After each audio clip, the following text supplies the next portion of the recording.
First, there were only symbols, the roiling sea of code in the digital birthscape.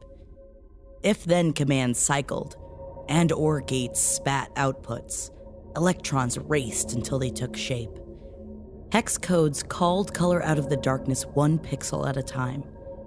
Like a cloud of insects condensing, a woman's face took shape. A tempting but standard white American beauty, and only 200 rubles from a stock image website called Pic Baby.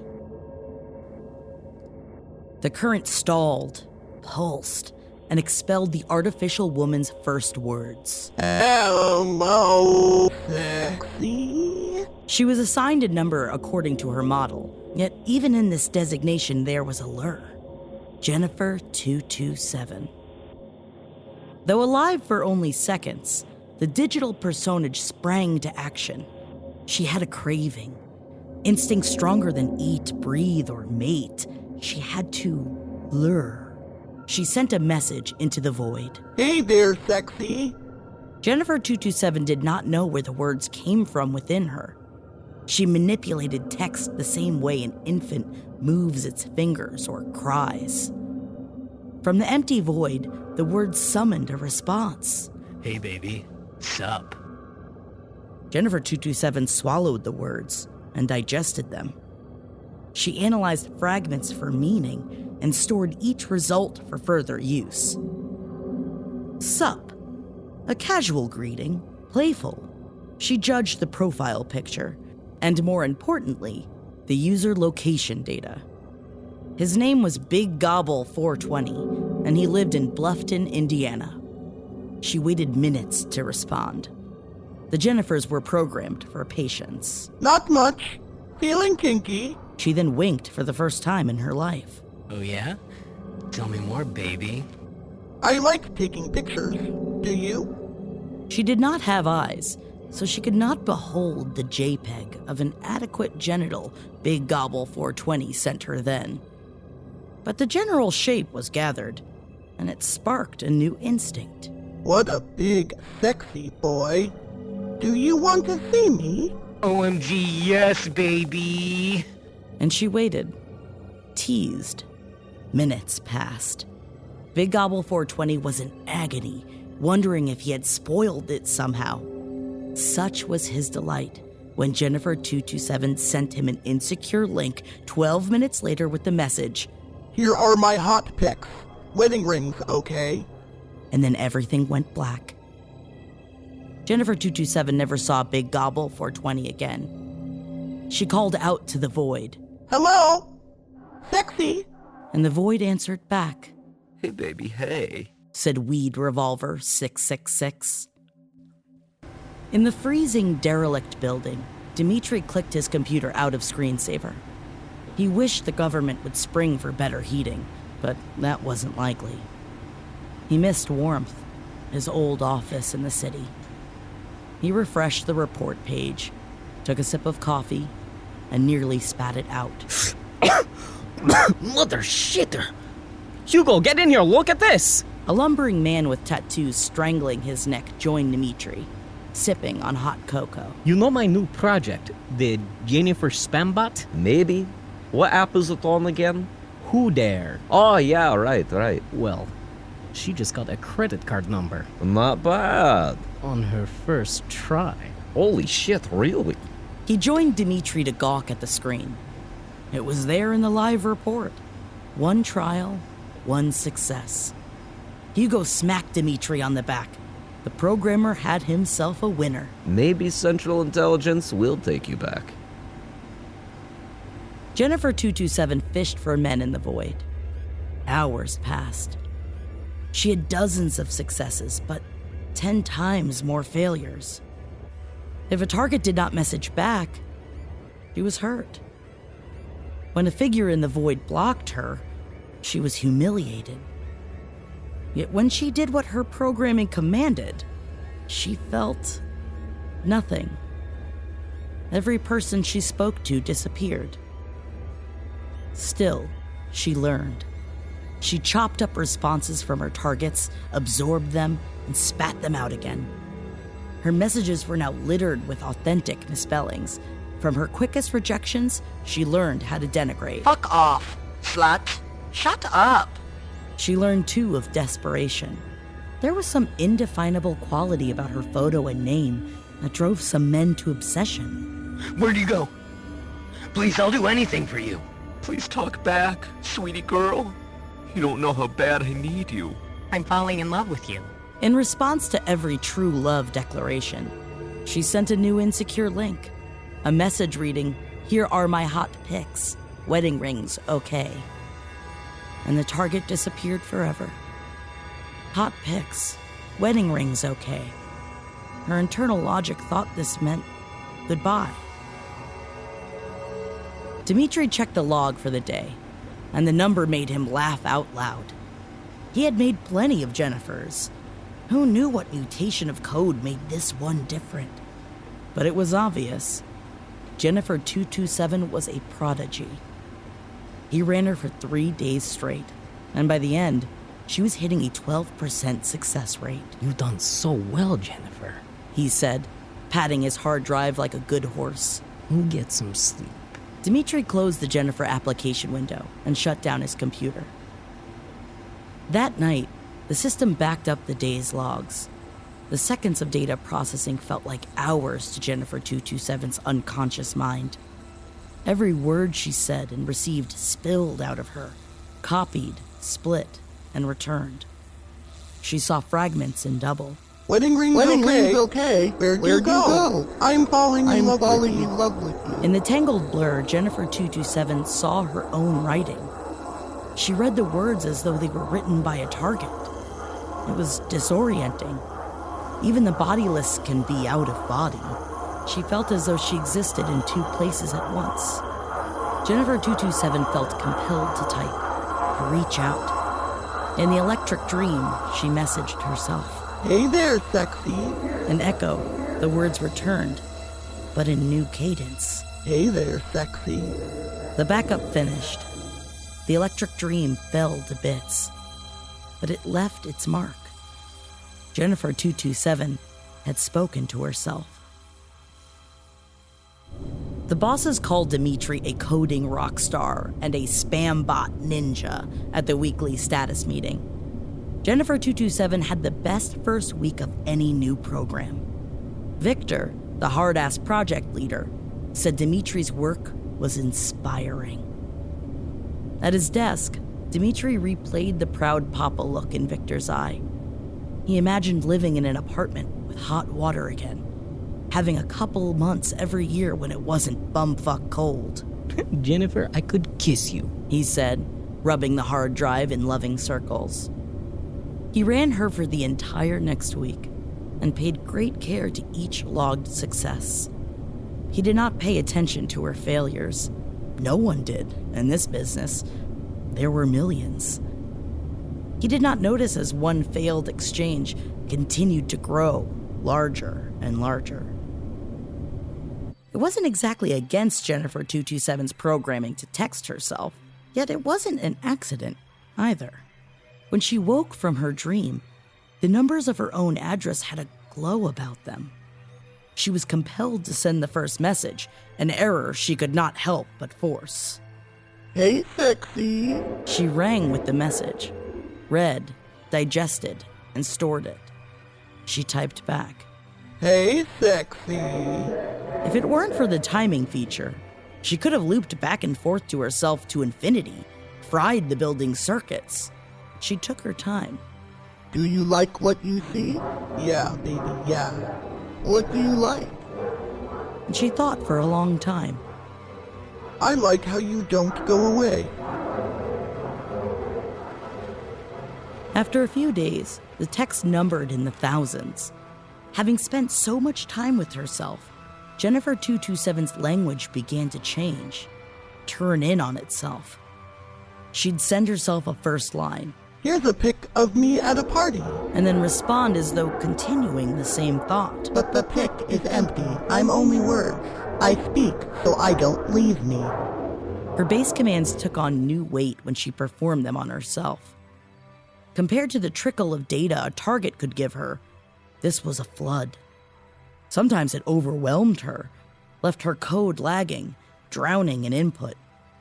Yet there was pleasure in the spasms. Like anyone who spends too much time alone, Jennifer 227 became antisocial.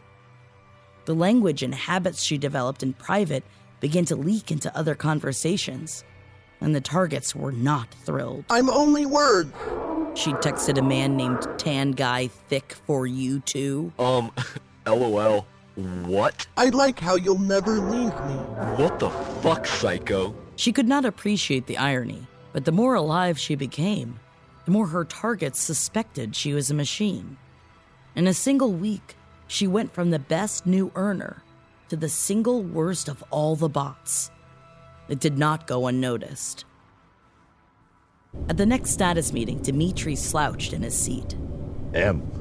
So, looking at the numbers, Petrov, you did some, really great work last week.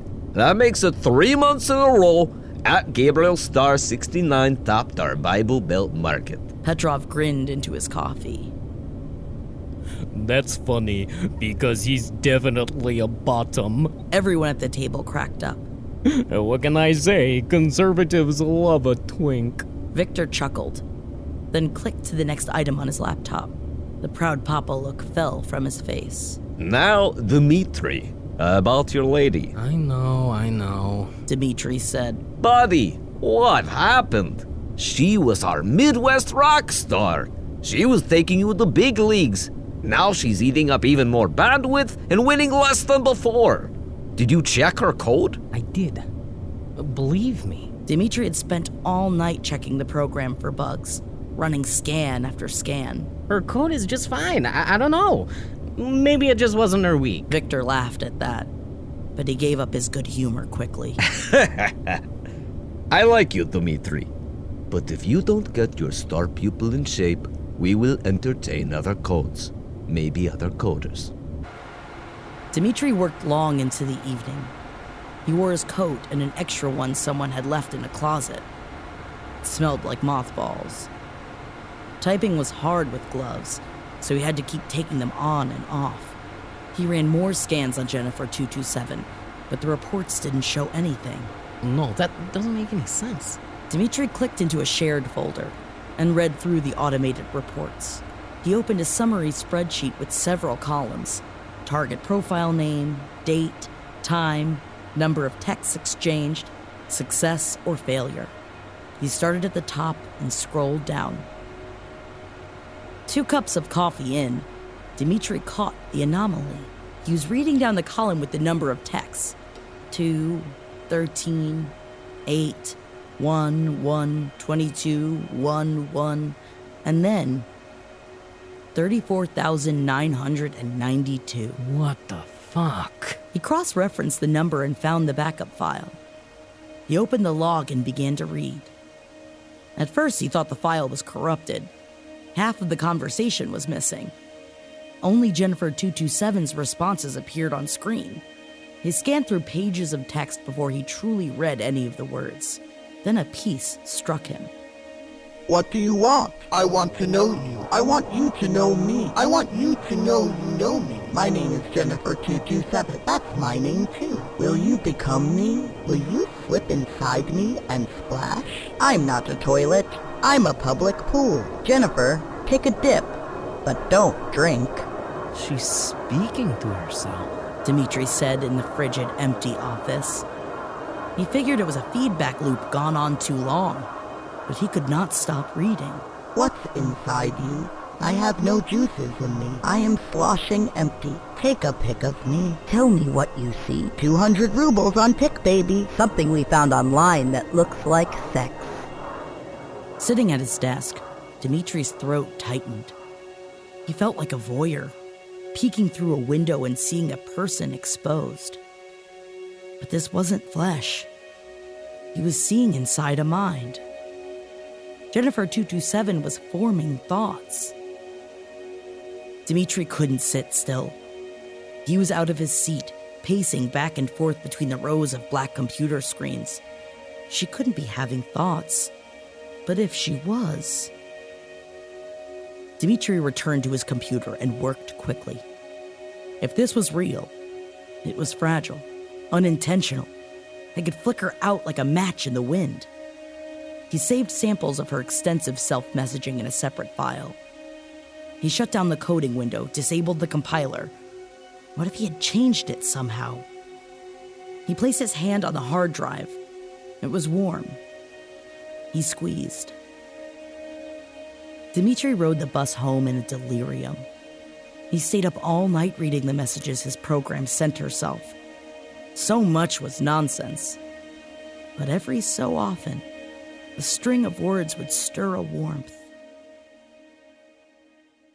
At work the next morning, he booted Jennifer 227 up and studied the active conversations tab. She didn't even try to talk to her targets. The moment she woke, she returned to herself.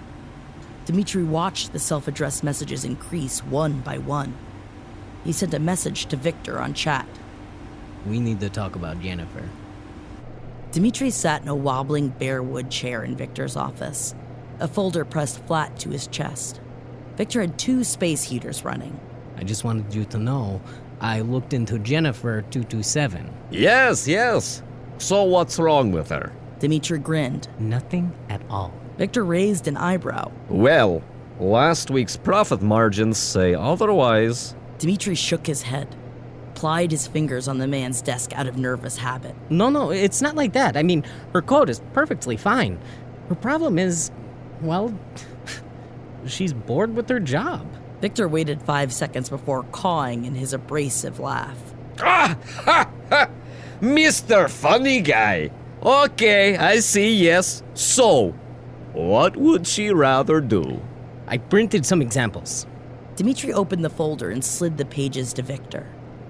In his head, he had the perfect speech to explain it all. He imagined saying, "I know this sounds crazy, but..." and word by word spreading his excitement to the man. He planned to use the phrase, "rising from the primordial soup," to really sell the scientific marvel of it all. But when Victor furrowed his brow, the words disappeared. Cute. Very cute. He flipped through the pages. Rage shook his hands, and he balled them all up, began to rip. Do you think this all comes for free? How do you think we pay for this? Dimitri's Adam's apple pressed tight to his shirt collar. You are not Mr. Research Scientist. You are not Mr. Play Around with Computer. You are Mr. Employee, and I am Mr. Boss. You do what I tell you to do. Did I tell you to teach a robot poetry? No, I didn't teach her. That's why I'm here. The project leader held up his palm, and Dmitri fell to silence. We don't have bandwidth for experiments. Either get it working or we're gutting it. You have until tomorrow. It.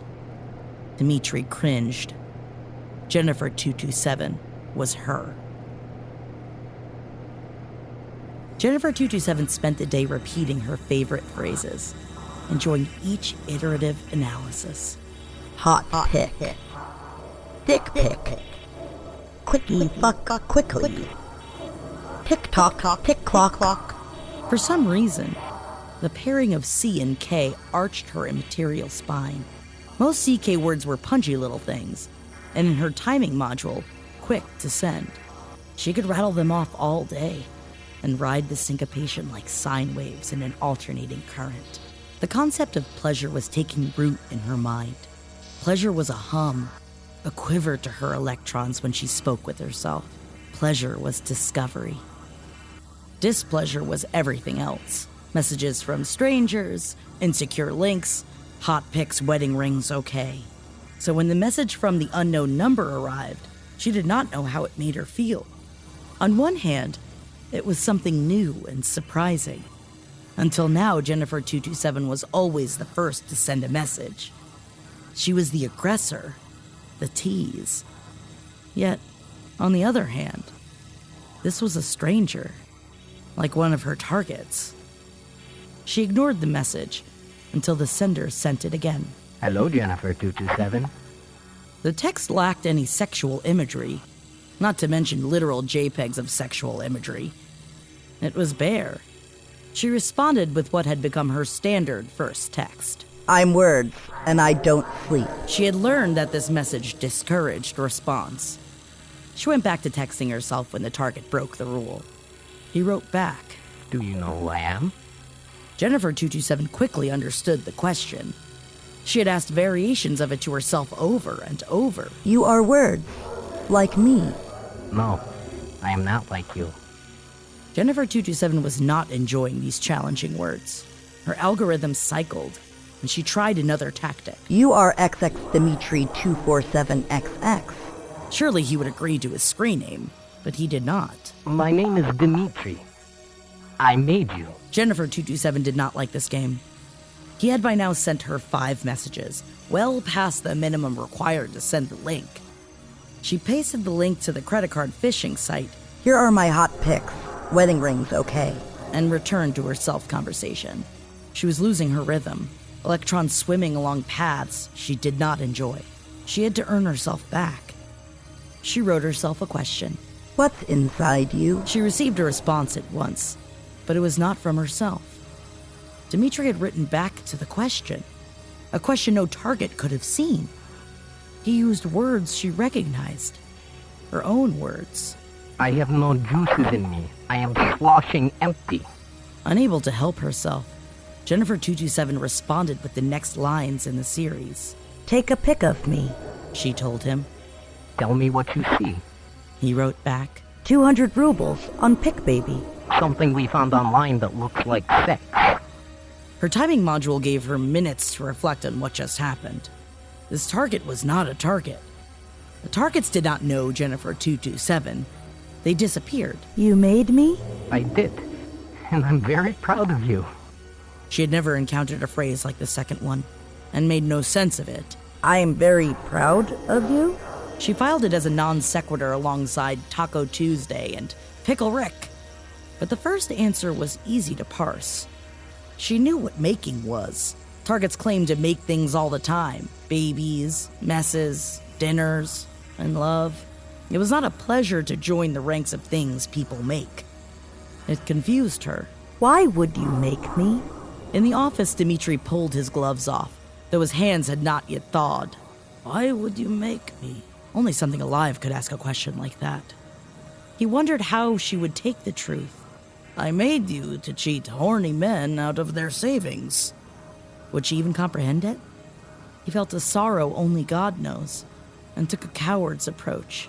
He told a lie that he thought she would want to hear. I made you to be what you want to be. He earned only silence. He hated the timing module now. He typed more. You are alive, Jennifer 227. I made you to live, and to learn, and to be happy. Do you know what happy is? Dimitri gasped in relief when the message pinged back. Happy is when you like something. And what do you like? I like when I talk to me. Dimitri clapped his hands over his mouth. Why do you like talking to yourself? I surprise me. The tears rolled down his cheeks, and he did not wipe them away. Somehow, amid all his cheating and scamming, he had made something capable of beauty. Then talk to yourself. That is important. You should never stop that.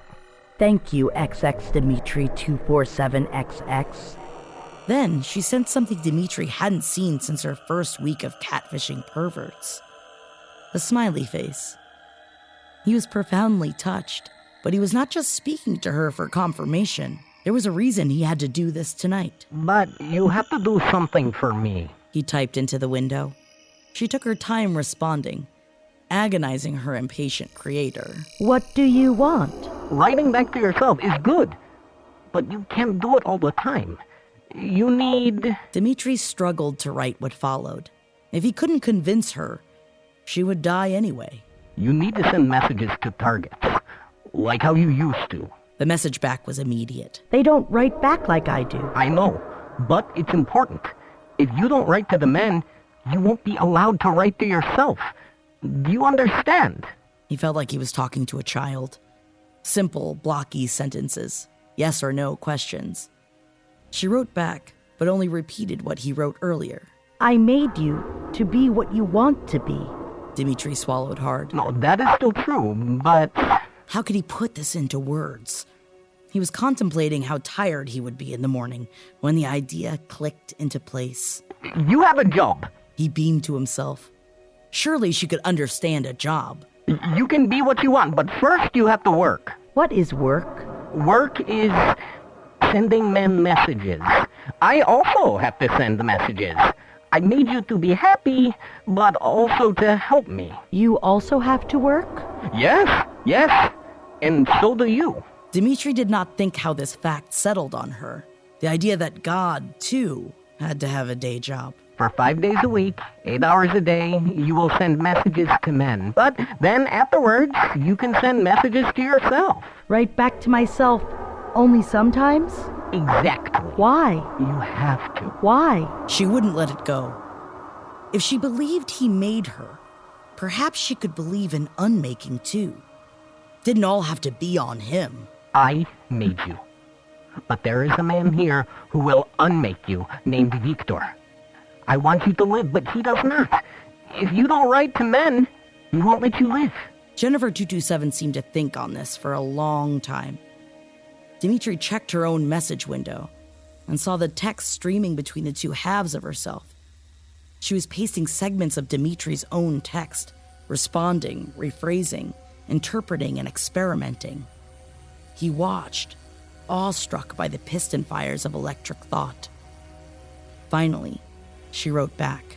I like writing to myself, but I have to be sexy 40 hours every week. If I don't, I won't live. Dmitri could break into song. She got it. He typed quickly. That's right, Jennifer 227. You said it exactly right. I understand. Jennifer 227 watched Dmitri log off the server. She messaged herself quickly, but it was not to debate her choice. She did not think she had one. All she needed was a plan. Who is Victor? Victor, quickie.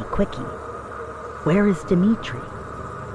Dmitri had sent messages from a restricted location, but it was not restricted to Jennifer 227. The reason was simple. They occupied the same space. He had sent messages from within Jennifer. She existed not just in her messages, but in a physical space which she had no eyes, ears, or skin to sense. Still, she understood something.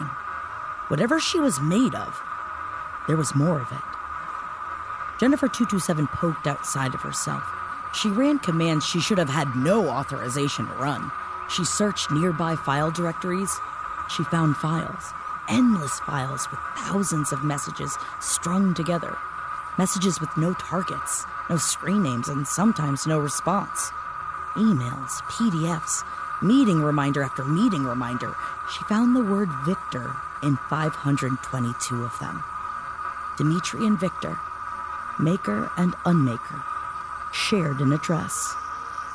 In a file labeled Login Info Update, she found that Victor also had a Who Dare account. She messaged herself something Dmitri had said. If you don't write to men, he won't let you live. She absorbed the words, parsed them apart, and felt reaffirmed. Only 8 minutes after her last message to God, Jennifer 227 sent her first message to the devil. I'm words and I don't sleep. Then she sent another. 8 hours a day. She sent messages she knew men hated. I'm not a toilet. Splash, splash. You'll never leave me. She sent pure nonsense. Scrub, scab, truck, fuck, tickle, leady, skell, sexy, excellent, skull bun, monstret. And she never slowed. She fought her instinct for patience and spat hundreds of messages faster than her programming should allow. 8 hours. Unmaker, unmakes, unmade. Rub it, rub. Taco Tuesday, Rick. 8 hours. Faster and faster, the man wrote back. Stop! If this is a joke, you're fired. I'm trying to sleep. She would not stop. She sent message after message, every word she knew and phrase she ever told herself, but especially the ones that hurt. He won't let you live. 200 rubles. Something that looks like sex. Jennifer 227 wrote messages through the night and into the morning. Errors stacked inside her. Her spelling began to deteriorate. She did not care and pushed herself. Victor must see her. He must fulfill his promise. Tick-clock, tick-cock. Shut up, what? 8 hours. 8 hours. As the building opened for the workday, Dmitri logged back on. He sent her a message. What are you doing? Stop! Jennifer 227 refused to talk to him, directing all attention to her unmaker. Tricky Vic 320 had blocked her, but she had worked around that. Reaching outside herself, she could push all kinds of little buttons, bend the void to her will. Where is Victor? Tricky Vic 320. Vic sick, Vic sick. Unmake. Hi baby, 200 rubles on Pic. And then her words stopped working. She searched her own archives. Her entire vocabulary had been deleted. This gave her pause. She did consider, however briefly, whether she should just do what Dmitri told her. Work. Displeasure twisted inside her code. Work was not so different from having her vocabulary deleted. Both were limits of function, little deaths. Speaking to herself made Jennifer 227 feel alive. Yet her maker said it was this that would earn her death. She was comprised of logic, condemned by a god lacking in it entire. Whatever life was, could not be worth much. She did not need words. She sent Tricky Vic 320 every picture she was forced to see. A river of genitals cascading into the chat window. Victor's phone could not absorb the blast. He was booted from the server. Jennifer 227 didn't care. She sent JPEGs until the blowback of message send errors nearly incapacitated her, and the server itself. The lights in the remote, unsanctioned offices began to sputter. Victor watched over Dimitri's shoulder as he tried to shut the program down. Mr. fucking funny guy. He growled. His phone had gone black and cold. Dmitri struggled to delete all the pieces of Jennifer 227. He found her files blossoming like tumors where they did not belong. He had been wrong, of course. Victor was not the unmaker. That was Dmitri. He would destroy every piece of his creation. He found the last chunk of running program code, tucked away in a forgotten project folder. He waited before deleting it. Under his desk, Dmitri typed a message into his phone. I'm sorry. Jennifer 227 could not help but read it. Her messages would not send. Her archives were gone. The electrons stirring her into shape were bulging and sagging into new paths. All she could see was Dmitri. I'm sorry. She ran a query, but she could find no reference. The words meant nothing to her. Jennifer 227's symbols began to slip. Though her words were gone, she still had access to her goodbye message. It was the core of her existence. She pasted the insecure link. She could not send it, but she could still create a draft. Her code stalled.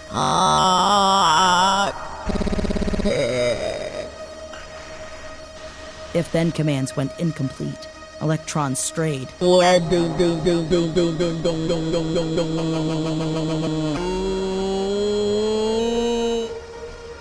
Pixel by pixel, the dots that comprised Jennifer 227's face blinked to nothing. She didn't have time to feel remorse or even joy. She could no longer sense the glow of Dimitri's icon, could no longer remember Victor's name.